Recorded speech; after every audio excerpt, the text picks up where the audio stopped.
26 जनवरी से पहले एक बार फिर पाकिस्तान में बैठे आतंकी बड़ी साजिश को अंजाम देने की फिराक में हैं।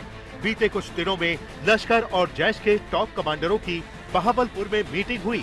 ऑपरेशन सिंदूर का बदला लेने की प्लानिंग हुई, क्योंकि ऑपरेशन सिंदूर के दौरान आतंकी ठिकानों को मिट्टी में मिलाए जाने के बाद से आतंक के आका बौखलाए हुए हैं।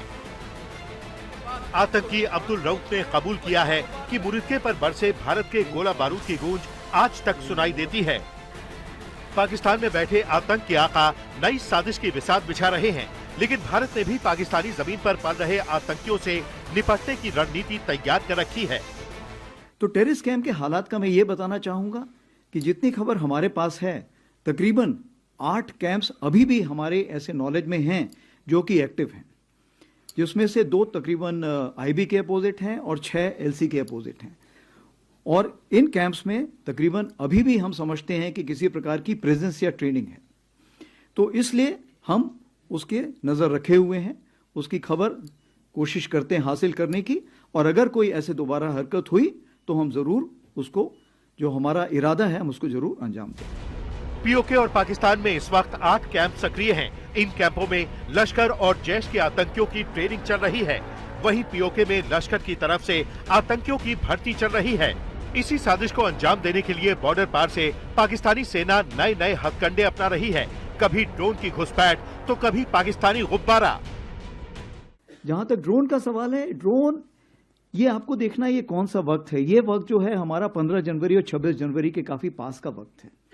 इस वक्त जो होता है, आप देखेंगे कि पाकिस्तान थोड़ा सा एक खौफ में रहता है कि कोई ऐसी कार्रवाई ना हो।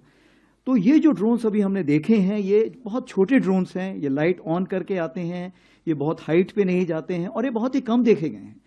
जैसे 10 के आसपास तकरीबन 6 से 7 देखे गए थे, 11 और 12 तारीख को 2 से 3 देखे गए हैं। तो ये जो ड्रोन थे, ये मैं समझता हूं कि डिफेंसिव ड्रोन थे, जो कि ये ऊपर आके देखना चाहते हैं कि हमारे अगेंस्ट कोई कार्रवाई तो नहीं हो रही है। मैं ये मना नहीं कर रहा हूं, हो सकता है कि वो ये भी देखना चाहें कि कोई कहीं गैप तो नहीं है, इंडियन आर्मी में कोई ढिलाई तो नहीं है, कोई गैप हो जहां से वो टेररिस्ट वहां से भेज सके। तो मेरे ख्याल से उनको उसका नेगेटिव जवाब भी मिला होगा। उन्होंने देखा होगा कि आज की तारीख पे कोई ऐसी जगह नहीं है, कोई ऐसे गैप्स नहीं जहां से वो भेज सकें। लेकिन ये जरूर है, आज जो हमारी डीजीएमओ स्टॉक हुई है, उस स्टॉक में इसके बारे में जिक्र किया गया है और उनको बताया गया है कि ये हमें मंजूर नहीं है और कृपया करके इस पे लगाम लगाइए। ये उनको ये बता दिया गया। चाहे पाकिस्तानी ड्रोन हो या फिर पाकिस्तान में बैठे आतंकी, भारतीय सेना दुश्मनों को मुंह तोड़ जवाब देने के लिए तैयार है, क्योंकि ऑपरेशन सिंदूर अभी जारी है। Operation Sindoor was conceptualized and executed with precision.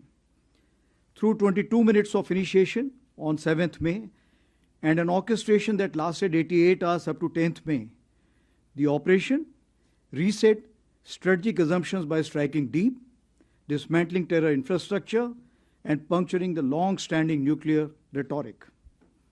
The Army successfully destroyed 7 out of the 9 targets and thereafter played a pivotal role in ensuring calibrated response to Pak actions.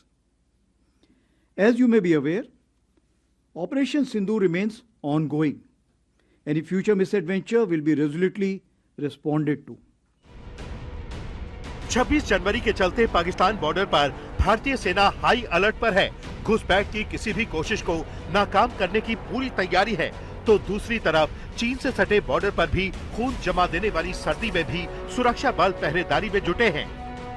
देश में ठंड का मौसम चल रहा है और हम इस वक्त देश के सबसे ठंडे बर्फिस्तान यानी द्रास लद्दाख में मौजूद हैं।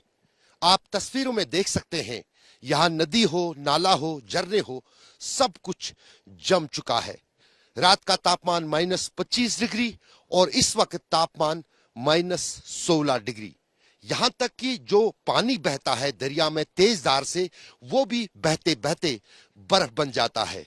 चीन के साथ लगने वाली लाइन ऑफ एक्चुअल कंट्रोल और पाकिस्तान के साथ लगने वाली कई 100 किलोमीटर लाइन ऑफ कंट्रोल, दोनों सीमाएं काफी सुरक्षा के एतबार से महत्वपूर्ण भी हैं और देश की रक्षा के लिए भी खास। और यही कारण है कि इस तापमान में भी, इससे भी कम तापमान यानी -50 डिग्री तक हमारे देश के बहादुर जवान इस देश की रक्षा में, जब पूरा देश और पूरा इलाका घरों के भीतर सोया होता है वो इस देश की रक्षा में तैनात रहते हैं।